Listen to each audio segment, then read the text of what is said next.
How to register with a GP surgery in the UK.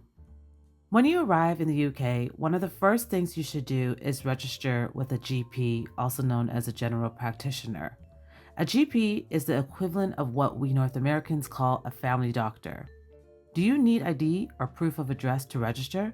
No, you don't need to provide proof of address, immigration status, ID, or an NHS number to register with a GP.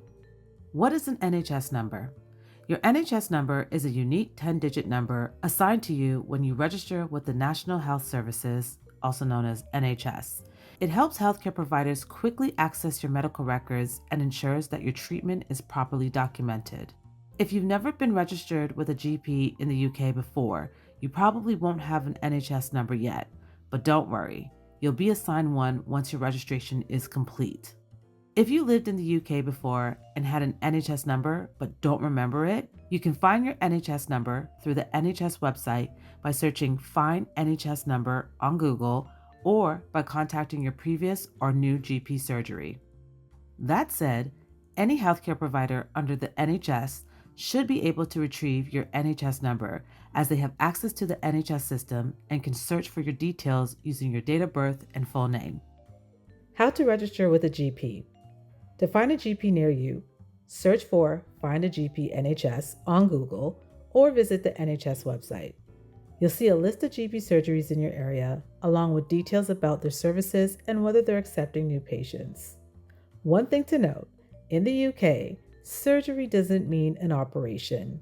It's just another word for a doctor's office. So, no need to panic. No one's going to perform surgery on you when you register. Can you register with a GP outside your local area? You don't have to register with a GP in your immediate area. However, some GP surgeries may have their own restrictions, especially if they're at full capacity. For example, when I moved to a new town, I wasn't happy with the CQC ratings of the local GP surgeries. I explained this to my previous GP, and they allowed me to stay registered with them despite the move. So don't be afraid to push back and explore options if needed. What is CQC?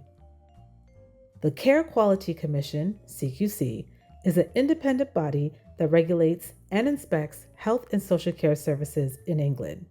Their job is to ensure that GP surgeries, hospitals, and other healthcare providers meet safety and quality standards. Before registering with a GP, I highly recommend checking their CQC rating online. This gives you an idea of how well they perform in terms of patient care and service quality. After all, would you really want to register with a GP that has a poor rating? Not me.